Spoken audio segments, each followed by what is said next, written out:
Haluaisitko lähteä aikamatkalle valokuvauksen historiaan? Ei nyt ihan filmikameroiden aikaan asti, mutta noin 20 vuoden takaisten digipokkareiden maailmaan kuitenkin. Tervetuloa mukaan! Tekniikkaparkki.fi. Mä oon aistinut ilmassa vähän merkkejä siitä, että digipokkarikamerat ovat näin niin kuin retrolaitehengessä tulossa jälleen muotiin. Kyseessähän on siis tuossa 2000-luvun alkupuolella kovassa vauhdissa olleet digitaaliset kamerat, jotka nyt mahtuvat mukavasti taskuun ja tarjoavat kätevän välineen muistojen taltiointiin vaikkapa sitten reissussa, lomalla, arjessa, missä nyt ikinä tahansa. Mutta kuitenkin siihen aikaan, kun kännykkäkamerat ei vielä olleet ihan niin hyviä kuin mitä ne nyt ovat. Mulla on tässä tutkittavana varsin hyvin säilynyt esimerkki tuolta aikakaudelta. Vuoden 2007 tietämissä ostettu Nikon Coolpix L6-mallinen digipokkarikameera. Ja tässä on myöskin aika hyvin varusteita vielä tallessa, käyttöoppaita ja muita oheisvermeitä myöten, joten eiköhän lähdetä katsomaan vähän tarkemmin, että mitä tältä laatikosta löytyy ja millainen kamera oli pop silloin joskus aikoinaan 20 vuotta sitten. Coolpix L6, no onhan tää tavallaan aika coolin näköinen hopeinen laite ja täältä tekniset tiedot kertovat, että 6 megapikselin kamerasta on kyse ja aika paljon luvataan kuvia yhdellä litiumpatterisatsilla. Okei, litiumpatterista tietysti on vähän enemmän potkua kuin näissä perusalkaaliparistoissa, mutta mennäänpäs katsoa tänne laatikon sisälmyksiin. En tosiaan tiedä, onko tässä kaikki alkuperäistarvikkeet mukana, mutta aika kattava otanta kuitenkin. CD-levyt tai romput olivat tietysti aika olennainen tiedonsiirtoformaatti silloin 2007 vuoden tietämissä. Nikon Picture Project on ilmeisesti jonkinmoinen kuvankäsittelyohjelma ehkäpä. Ja sitten toiselta levyltä löytyy käyttöopas kyseiselle kameralle. Ja sitten täällä on myös tämmöistä brosyyriaineistoa. Jaha, Cool School. Pääsis opettelemaan kuvausta ja hankkimaan pattereita nämä myös. Ja sitten suomenkieliset oppaat myös löytyy, pikaopas ja ilmeisesti vähän laajempikin käyttöopas. Joo, täällä on kyllä hyvin seikkaperäisesti kerrottu, että mitä kaikkea tällä kameralla oikein voisikaan tehdä. Ehkä nyt ei lähdetä tarkemmin lueskelemaan sisälmyksiä tällä kertaa, mutta näin esimerkinomaisesti vilkaistaan kuitenkin. Noin. Sittenpä täältä löytyy kaapelitarvikkeina. Tässä on AV-johto, eli tällä piuhalla on saanut kytkettyä kameran suoraan televisioon kuvien katselua varten ja jos haluaa isolta ruudulta ihailla. Ja sitten täällä paketissa on ilmeisesti USB-datakaapeli, jolla voi sitten tietokoneelle siirtää otokset, ellei käytä kortin lukijaa. Kameralla on näköjään oma tällainen ihan siisti pehmeä pussukkakin. En tiedä, onko tämäkin ollut vakio vai lisävaruste aikoinaan. Ja tässäpä sitten itse kamera.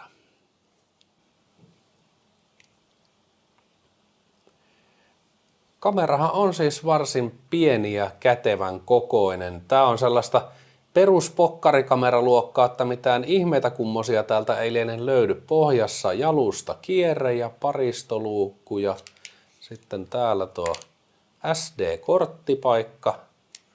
Tuosta löytyy kuvaulostulo, AV out, USB. No niin, ehkä ei näkynyt ihan hyvin tuossa kuvassa, mutta siitä tosiaan onnistuu sekä se isompaan telkkariin kytkeminen, että myöskin sitten tietokoneelle kuvien siirto. Laitetaanpa kameraan virta päälle ja linssi sieltä nousee esille. Tuossa on zoomivipu, jolla sitten voi kuvaa lähentää ja loitontaa ja vastaavasti sitten objektiivi elää sitten motorisoituna näiden zoomausten mukana. Menuvalikot löytyy totta kai ja tästä täytyy sanoa positiivisena juttuna, että Täältä löytyy suomenkieliset valikot. Se saattaa monille olla ihan tervetullut juttu. Joo, kyllä mä tavallaan ymmärrän tällaisen pienen pokkarikameran viehätyksen. Onhan tää ollut kätevän kokoinen laite kuljetella mukana silloin joskus aikoinaan. Vähän älypuhelinta paksumpi, mutta yhtä lailla taskuun mahtuva myös. Katsotaan joitakin kuvaesimerkkejä tällä Nikon L6-kameralla otettuna. Tässä tätä Tekniikka-Parkin taustarekvisiitta-asetelmaa vapaalta kädeltä kuvattuna. Ja kun ilman salamaa otetaan kuvia, niin kyllähän tässä tietysti hiukan haasteita on ton kuvan terävyyden kanssa, jos nyt oikein lähemmäksi kuvaan zoomataan ja sen sisältöä tarkastellaan. Mutta otetaanpa askelia vähän lähemmäksi hyllyä ja laitetaan salama päälle. Niin itse asiassa nythän tämä kuva on jo ihan kohtuullisen hyvä. Jos kauempaa katsoo, niin voisi jopa ihan perusälypuhelinkameran ottamaksikin arvella tätä kuvaa, vaikka nyt toki ihan moitteettoman terävää jälki ei ole vieläkään. Tässä myös sitten samasta asetelmasta kuva ilman salamaa. Kun pitää kättä tosi vakaana, niin kyllä nämä kuvat on käyttökelpoisia tässä tilanteessa. Zoomataan vielä verrokiksi vähän lähemmäksi tuohon videokasettia Nintendo DS, että miltäkö tämä näyttää lähempää tarkasteltuna. Ja sitten tässä esimerkki siitä, kuinka saattaa vapaalta kädeltä kuvatessa käydä.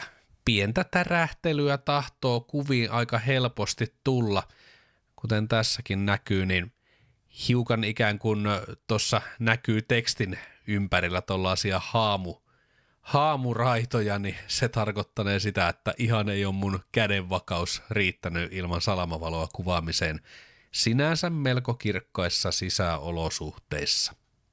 Sitten kun mennään pimeään talviiltaan ulos, niin kyllähän sitten vanha kamera on hiukan helisemässä. Tässä kuvaa kauppakeskusta kohti salamavalon avittamana.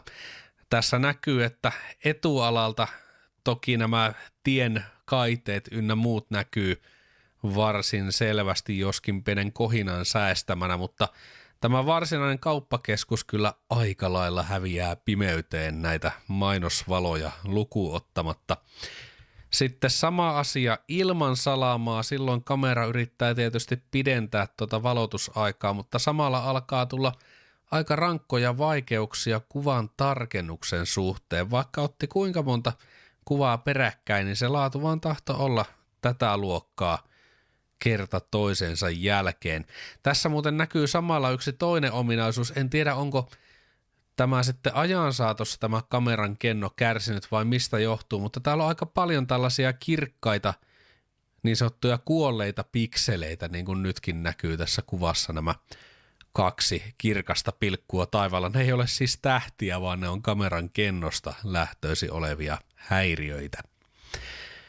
Tässä sitten vielä zoomattuna hiukan lähemmäksi ja edelleen tuo sama tarkennusvaikeus sitten ilman salamavaloa ulkona tuntuu vaivaavan.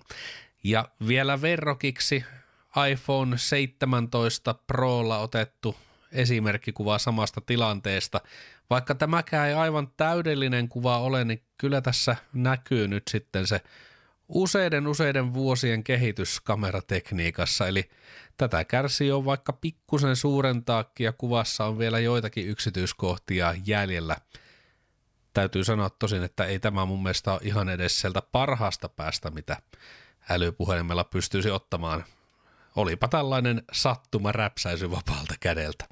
Joo, onhan tämä ihan hauska oloinen laite ja ehkäpä nyt jos retrokameroita haluaa näinä aikoina harrastaa, niin mun mielestä tässä Nikonin L6 olennaisin hyvä juttu on tämä pohjasta löytyvä paristokotelo, eli se, että kamera kuitenkin toimii ihan näillä tavallisilla alkaaliparistoilla, AA-pattereilla.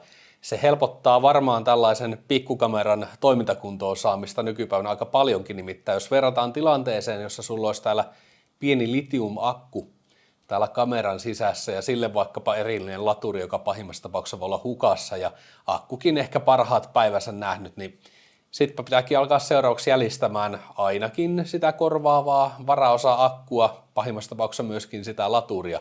Siihen verrattuna on tosi kätevää käydä vaan hakee kaupasta parit patterit, lyödä ne kameraan sisään ja lähteä kuvaamaan. Eli jos tällaista retrokameraa jäljittää, niin mun mielestä kannattaa tämä virransaantiasiakin huomioida. Ja jos mieluisa laite löytyy paristokäyttöisenä, niin napata siitä sitten kiinni. Canonin Ixus-kamerathan on tässä kokoluokassa varmaan niitä suosituimpia, ehkäpä myös hiukan tätä Nikonia laadukkaampia, mutta niitä koskee juuri tuo äsken mainittu akkumaailman ongelmallisuus.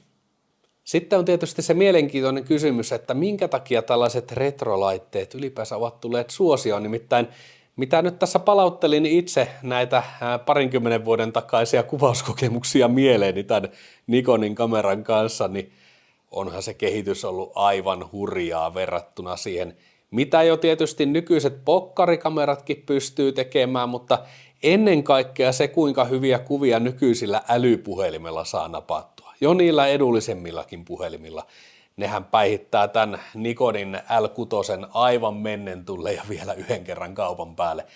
Nimittäin varsinkin jos valotus heikkenee, niin tämä kamerahan on aivan täysin riippuvainen tuosta salamavalosta. Jos salaman laittaa pois päältä, niin tärähtäneitä kuvia alkaa kyllä sisävalaistuksessa vähänkin hämärämmässä tulla aika tiuhaan.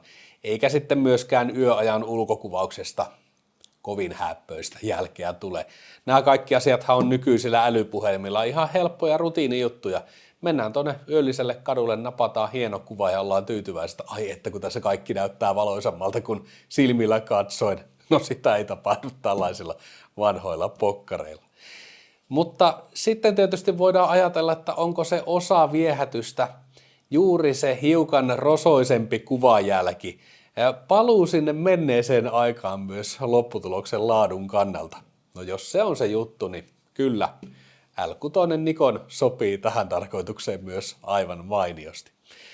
Yhtä kaikki hauska oli tutustua tähänkin kameraan ja muistella hiukan, että mitä se digikuvaus oli silloin noin vuonna 2007. Kiitoksia, kun olit tämän Tekniikkaparkin videon seurassa. Ei muuta kuin seuraavaan videoon ja moi moi!